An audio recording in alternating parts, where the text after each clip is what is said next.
What if the economic collapse we fear is not a mystery at all, but a predictable pattern repeating itself with mathematical precision across centuries? Think about this for a second. If Iran, Spain, and Chile all followed the exact same six-stage economic cycle before their crises erupted, what makes Europe believe it is somehow exempt from the consequences of history? That single question is enough to shake the foundations of everything we assume about modern stability. Because once you recognize the pattern, the illusion of uniqueness disappears. And suddenly, the warning signs we see across Europe today stop looking like isolated problems and start looking like stage 3 flashing in bright red. Every major economic breakdown begins long before anyone realizes it. It starts with quiet distortions, subtle imbalances, political denial, and the false confidence that this time is different. But history has never respected that phrase. The truth is brutal. Empires and nations do not collapse randomly. They collapse systematically. The same triggers, the same incentives, the same hidden mechanisms. When you line up the stories of Iran before its economic implosion, Spain before its monetary decay, and Chile before its structural unraveling, you see a shared script unfolding like a coded sequence. And here is what should make you uneasy. Europe today is reading from that same script word for word. Debt expansion disguised as progress. Monetary manipulation framed as strategy. Rising inequality shielded by political theater. And beneath it all, the silent transition from stage 2 to stage 3, the point where the public still believes everything is under control, even as the foundation is already cracking. The six-stage economic cycle is not just a theory, it is a historical pattern that has toppled nations that once felt unshakable. And the more we dig into this hidden architecture, the more obvious the parallels become. You might even start noticing that some of the warning signs you see today were the exact same ones people ignored in previous collapses. That's why understanding these stages now is not only crucial, it's urgent. Before Europe moves deeper into the sequence, you need to see the full picture, not just the surface headlines. So as we unpack this cycle, let these questions echo. Have you witnessed symptoms like these where you live? Does any part of this pattern feel familiar?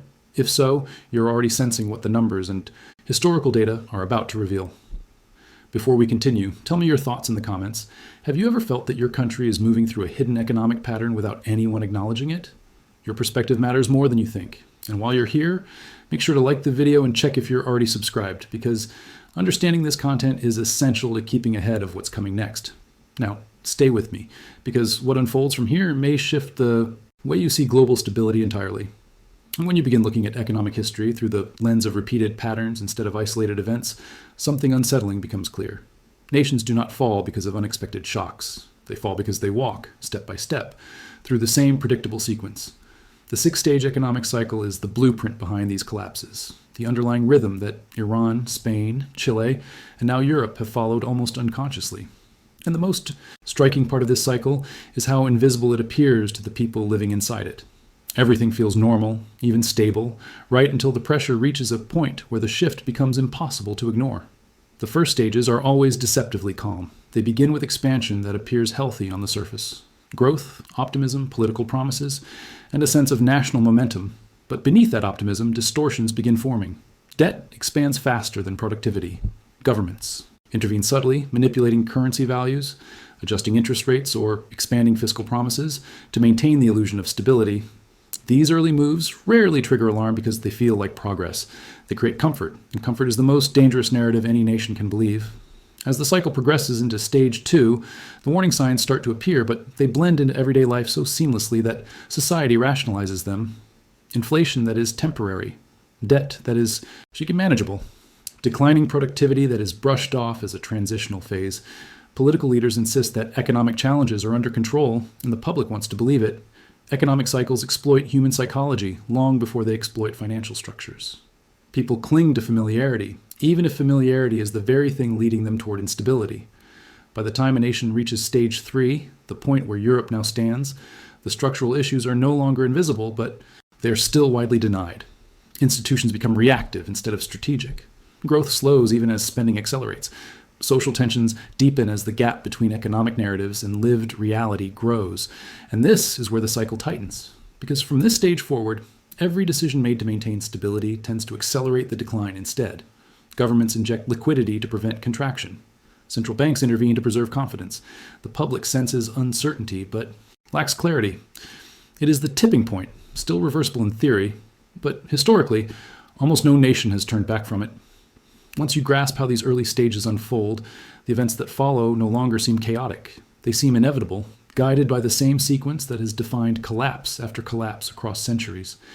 And as we move forward, you will see how this cycle manifested with startling precision in countries that once believed their economic models were unbreakable. What makes the beginning of an economic collapse so dangerous is not the severity of the signals, but the subtlety. Stage 1 almost never looks like the start of decline. In fact, it usually begins during moments of national confidence when growth feels strong and institutions appear unshakable. But that is precisely the illusion that blinds entire populations. Before Iran spiraled, before Spain drifted into decades of stagnation, before Chile entered its destabilizing cycle, the early patterns were identical. Expansion built on foundations already weakening beneath the surface. And because the weakness was invisible, leaders made decisions that accelerated the very pressures they believed they were solving. Stage 1 always opens with excess optimism. Credit becomes abundant, investment accelerates, and governments take on ambitious projects to signal progress. Productivity grows for a while, giving the impression that the momentum is sustainable. But the moment growth begins, relying more on debt than on real economic output, the pattern locks in. This is the first quiet step toward imbalance. The numbers still look healthy, but the ratios begin shifting. Debt to GDP rises subtly, private borrowing increases, and asset prices soar beyond fundamentals. These are not dramatic alarms, they are gentle curves that only reveal their danger in hindsight. Stage 2 intensifies the distortion. Inflation appears, but not enough to frighten policymakers. Wage stagnation begins, but it's dismissed as cyclical. Currency adjustments occur, but they're framed as strategic, not structural. Economists reassure the public that the irregularities are temporary, transitional, or part of global trends. And because people want stability more than truth, they accept the narrative. Nations rarely enter crisis through shock. They enter through denial. Governments begin intervening more aggressively during stage 2. They manipulate interest rates to stimulate demand. They expand public spending to mask slowing productivity. They adjust regulations to keep key sectors afloat. And all of these moves make the economy appear healthier than it really is. But the more artificial the stability becomes, the more fragile the system grows.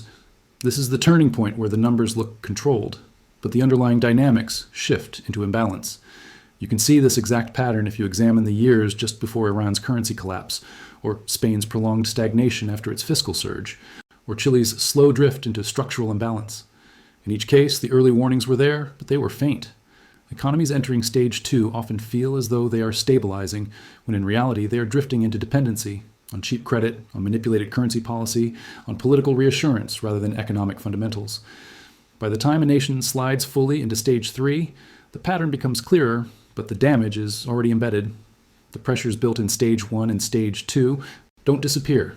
They accumulate silently. And history shows again and again that once those early distortions settle into place, the cycle moves forward with a momentum that becomes increasingly difficult to escape. When you examine Iran's path through the economic cycle, the pattern becomes impossible to deny. It is almost a textbook demonstration of how a nation moves from quiet structural imbalance into the harsher territory of stage 4, where economic strain begins turning into social fracture. Before the world saw headlines about currency freefall, soaring prices, and widespread unrest, the underlying architecture of collapse had already been built inside the country. And just like Spain and Chile later experienced, the shift from stability to instability was not sudden. It was gradual, subtle, and eerily predictable once you know what to look for. Iran entered stage 3 with the illusion of resilience. GDP fluctuations were explained away as temporary. Sanctions were treated as manageable obstacles, and monetary distortions were framed as strategic adaptations. Yet behind the political messaging, the core indicators were deteriorating. Productivity fell while government spending expanded. The rial lost purchasing power even before the public acknowledged it. Import dependency deepened as domestic industries weakened. Still, society maintained faith in familiar narratives. That is the most dangerous part of stage 3, the belief that nothing irreversible is happening. But the moment Iran crossed into stage 4, the tone of the entire economy changed. Stage 4 is not defined by data points alone. It is defined by human behavior. People start hoarding essential goods because they no longer trust prices to remain stable. Businesses shrink inventories because they cannot predict costs. Skilled workers leave the country, draining the system of the very people who could stabilize it. The private sector becomes hesitant, the black market expands, and the gap between official statistics and lived experience widens. Iran lived all of these symptoms simultaneously. What many observers missed is how tightly economic deterioration is tied to political pressure. As inflation accelerated, public frustration became louder. As wages lagged behind price increases, discontent spread across regions that were previously silent. The government attempted to intervene repeatedly: currency reforms, new subsidies, public assurances, but every intervention revealed less control than the one before. This is the essence of stage 4.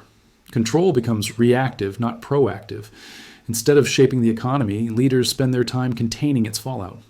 By the time Iran's society began expressing its frustration openly, the economic pattern had already locked into a trajectory shared by many nations before it. Once confidence erodes on a national scale, restoring it becomes a nearly impossible task. And what truly accelerates the cycle is that people no longer respond to official narratives, they respond to their own lived reality. Every price increase, every shortage, every financial uncertainty becomes another reminder that the system is shifting beneath their feet. Now that you've seen how Iran followed this pattern step by step, I want to hear your perspective. What part of Iran's trajectory feels most familiar to what you see happening in your own country? Share your thoughts in the comments, especially if you've witnessed similar signs firsthand. Spain's journey through the 6-stage economic cycle reveals one of the clearest examples of how a nation can drift from prosperity to structural decay without recognizing the transformation until it is already irreversible. What makes Spain's case so important is not just the sequence itself, but how familiar the early signs look when compared to the dynamics emerging across modern economies. Long before Spain reached the breaking point that defined its deeper collapse, the foundational weaknesses were already in motion, hidden beneath the surface of apparent normality. For decades, Spain carried the confidence of a nation convinced that growth would continue indefinitely. Real estate expansion felt endless, employment figures created a sense of stability, and the country's integration into broader European markets was treated as a guarantee of permanent security. Yet beneath this optimism, Spain was quietly entering the late stages of the cycle. Productivity weakened, even as credit flowed freely. Debt piled up, not in dramatic leaps, but in steady increments that eventually reshaped the entire economic structure. This is how Stage 3 and Stage 4 operate. They allow deterioration to feel manageable, even when it is accelerating. By the time Spain moved toward Stage 5, the cracks were no longer theoretical. They were everywhere. The real estate bubble burst. Financial institutions strained under the weight of toxic assets, and unemployment rose to levels rarely seen in developed economies. What is striking is how quickly the shift occurred once confidence broke. A country that appeared structurally sound suddenly confronted vulnerabilities that had been accumulating for years. The illusion of stability evaporated, and with it, the assumption that Spain was immune to the same pattern that had undone so many nations before. Stage 5 is defined by a collapse in institutional capability, and Spain's experience mirrors that definition with precision. Governments struggled to manage the crisis, social trust eroded, and public frustration deepened as structural reforms failed to deliver meaningful relief. Industries that once powered the economy weakened, competitiveness declined, and demographic pressures intensified. These were not random misfortunes. They were the consequences of long-term structural erosion. The most revealing aspect of Spain's trajectory is the way internal weaknesses amplified external shocks. When confidence vanished, the system had no buffer, left to absorb the impact. The cycle accelerated, not because Spain lacked potential, but because the underlying framework had already been hollowed out by years of imbalance. And understanding how this erosion unfolded, step by step, is essential, because the same pattern is emerging again across regions that believe they are insulated from the forces that shaped Spain's decline. Chile is often remembered as one of Latin America's most stable and economically disciplined nations, a country that for decades appeared to stand apart from the turbulence surrounding it. But what makes Chile's case so revealing is that its descent through the later stages of the economic cycle did not begin with chaos. It began with confidence. Like Spain, like Iran, and like other nations that eventually reached critical instability, Chile's early trajectory masked the deeper fragilities forming beneath the surface. This is the defining feature of the cycle. The closer a nation gets to Stage 6, the more it insists that everything is under control. For years, Chile's growth model leaned heavily on exports, external investments, and a global reputation for predictability. These strengths created a sense of immunity, but the structure supporting that stability became increasingly narrow. Dependency on key commodities meant that fluctuations in global markets had disproportionate influence. Inequality widened slowly but persistently, and the cost of living began rising faster than wages. These tensions did not erupt immediately. They accumulated quietly, forming the pressure that would later define the nation's approach to Stage 6. Yet the most critical shift came when social frustration started intersecting with economic strain. Chile entered a point where public expectations no longer aligned with institutional performance. The economic model was still functional on paper, but the lived reality for large portions of the population began diverging sharply from official narratives. This divide is one of the defining markers of the late stages of the cycle, the moment when a nation's statistical indicators fail to capture the emotional climate spreading through society. When the first major shock rippled through Chile, the structural weaknesses that had been building for years became visible overnight.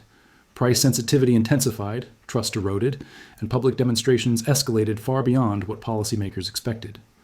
What made this moment so pivotal was not the protest itself, but the system's reaction to it. Governments that have reached the later stages of the cycle often respond defensively, focusing on containment rather than reform. Chile followed this pattern almost exactly. Political hesitation widened the divide. Economic uncertainty accelerated, and institutional credibility deteriorated in the eyes of the public. As the strain deepened, Chile's economy entered a feedback loop in which every attempt to regain stability revealed another underlying vulnerability. Productivity slipped, investment contracted, and uncertainty began shaping daily decisions across households and businesses. This is the essential character of Stage 6. The collapse is not always spectacular, it is cumulative, a series of small fractures, each one weakening the structural integrity of the entire system. By the time the broader public recognized the transformation, the trajectory had already locked into place, and the cycle continued pushing Chile deeper into the phase that previous nations had struggled to escape. When you examine Europe today through the lens of the six-stage economic cycle, the alignment with Stage 3 becomes almost impossible to ignore. This is the stage where the cracks are no longer hidden, yet still subtle enough for political narratives to blur their meaning. Europe, like the nations that traveled this path before, is experiencing that uneasy midpoint where economic strain, institutional fatigue, and public uncertainty begin to converge in ways that feel manageable on the surface but signal deeper structural instability beneath. What makes this moment so critical is that Stage 3 is the turning point, the stage where a society still has the illusion of control while the underlying mechanics have already shifted into imbalance. Across the continent, slowing productivity has become a defining theme. Growth rates that once symbolized resilience now fluctuate in narrow, fragile ranges. Countries struggle to maintain competitiveness, not because of sudden shocks, but because of long-standing structural pressures that have quietly accumulated. Energy costs, labor constraints, demographic shifts, and rising public expenditures all intersect in a way that creates persistent economic drag. Europe still functions, but with increasing effort, like a machine that requires more energy each year to produce the same output. At the same time, inflation has reshaped daily life across multiple European economies. It is not the extreme inflation of Stage 4 or Stage 5, but the kind that erodes confidence slowly, month after month, chipping away at purchasing power and widening the gap between official messaging and public experience. Governments describe the situation as temporary, transitory, or manageable. People living inside it feel something different, a creeping instability that signals the early acceleration of the cycle. Another defining marker of Stage 3 is institutional strain, and Europe is showing this with increasing clarity. Central banks face conflicting pressures, stimulate growth or control inflation. Governments face rising debt obligations while trying to maintain social programs that were built for a more stable era. Political polarization deepens as citizens lose faith in the institutions they once trusted. These aren't isolated national issues.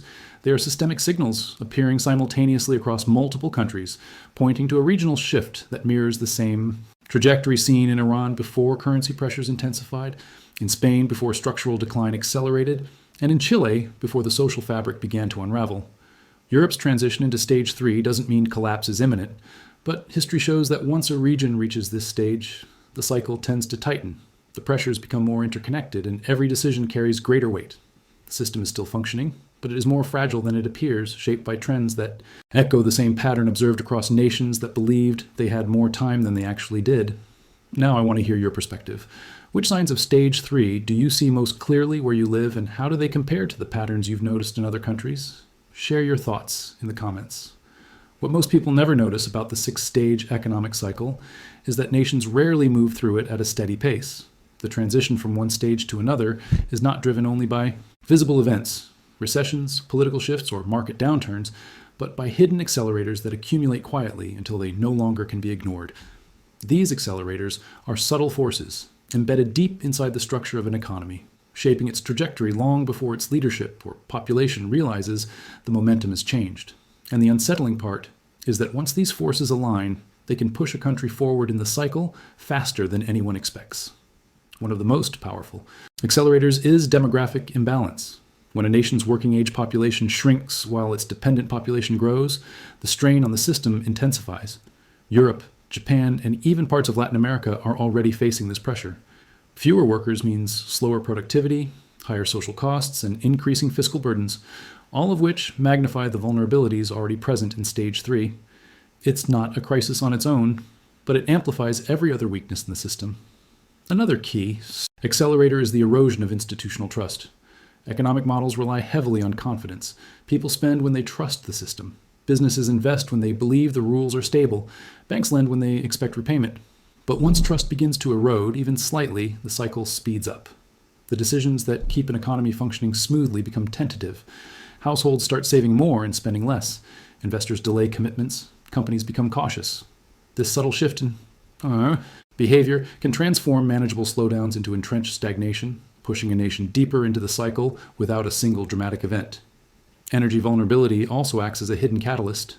Nations dependent on external sources of energy or unstable supply chains are far more exposed to rapid transitions within the economic cycle. Price shocks force governments into short-term decisions, distort long-term planning, and reveal structural weaknesses that were previously hidden. This is exactly what pushed several countries through later stages of instability in the past. Once energy becomes unpredictable, the entire foundation of economic confidence starts to weaken. Finally, political fragmentation accelerates the cycle in ways that data alone cannot capture. When governments become too polarized to act decisively, or when competing factions undermine institutional cohesion, economic problems that could have been addressed in earlier stages remain unsolved. Over time, this political inertia transforms into economic momentum that drives the nation toward later, more destabilizing stages of the cycle. Individually, these factors might seem manageable, but when they converge, they become the quiet machinery that pushes a country forward in the pattern, step by step, even while its society believes it is standing still.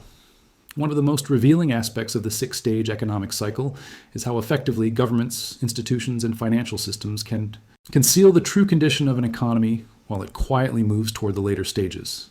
The public rarely recognizes that the shift is happening, not because people are unaware, but because the system itself is designed to obscure the signals. Nations do not drift into crisis because their citizens fail to see danger. They drift because every mechanism of authority is structured to maintain confidence, even when the foundation is already weakening. The first layer of manipulation comes from economic narratives. Governments have learned that most citizens don't respond to raw data. They respond to explanations. When inflation begins rising, officials describe it as temporary. When debt surges, they call it strategic investment. When productivity slows, they frame it as an expected adjustment. These narratives are not outright lies. They are selective truths. By presenting only the least alarming interpretation, institutions maintain an atmosphere of reassurance that keeps the public's anchored in Stage 3 far longer than the underlying fundamentals justify. Another powerful form of manipulation is statistical smoothing. Economies are filled with tools that can delay the visible symptoms of decline. Adjusted inflation baskets that understate price increases, unemployment metrics that exclude discouraged workers, debt figures that shift liabilities between categories to avoid panic. These statistical techniques are legal and widely accepted, but they mask the underlying shifts that economic historians recognize as early signs of structural instability. The numbers appear controlled, even when the lived experience of households tells a different story. Monetary policy also plays a critical role. Central banks can cushion early-stage deterioration with interventions that create a temporary sense of stability. Lower interest rates, liquidity injections, asset purchases. Each of these tools softens the immediate pressure but deepens long-term vulnerability. They extend the illusion that the system is still functioning normally, even as the structural distortions grow stronger. This is why so many nations appear stable right before a deeper stage begins. Artificial stability has replaced organic resilience. Political strategy reinforces the illusion further. Leaders often shift public attention toward external threats or cultural debates, redirecting energy away from economic concerns. By polarizing society around symbolic issues, governments reduce scrutiny of the underlying financial weaknesses. Meanwhile, promises of reform or stimulus create the impression that decisive action is being taken, even if those actions merely delay the inevitable effects of the cycle. What ultimately keeps the public unaware is the cumulative effect of these manipulations. Each one is subtle on its own, but together they create a reality in which the early signals of decline are softened, blurred, or reframed until the transition to a later stage becomes unavoidable. And by the time society realizes what has happened, the cycle has already advanced much further than anyone expected. By the time a nation reaches the final stages of the economic cycle, the shift no longer feels like a distant threat. It becomes a lived experience, a daily reality that shapes decisions, expectations, and the collective mood of society. And what makes this transition so profound is that people rarely realize how far the pattern has progressed until the momentum is too strong to reverse. Nations in the late stages do not fall because of a single catastrophic event. They fall because every underlying weakness that was ignored, softened, or disguised eventually converges into a single point where the system can no longer sustain itself. The pressure becomes structural, not superficial, and the direction of the cycle becomes unmistakable. You can see this clearly in every country that reached the final phase. The moment they crossed from controlled instability into structural unraveling, the signs had already been present for years. Public confidence slips, not because of statistics, but because of lived reality. Institutions strain under the weight of expectations they can no longer meet. Governments attempt to maintain balance, but each intervention reveals deeper fragility. And what begins as subtle disconnection between official narratives and everyday experience gradually turns into a divide that cannot be bridged. This is where the cycle closes in on itself. Once trust dissolves, the economic engine loses its anchor.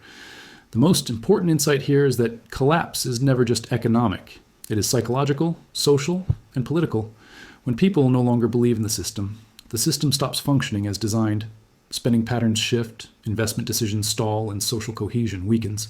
The late stages are defined not only by numbers, but by behavior. And when behavior changes at scale, the cycle moves faster, pushing the nation toward outcomes that once felt unthinkable. Understanding this pattern does not mean predicting the exact day or year when a country will reach its breaking point.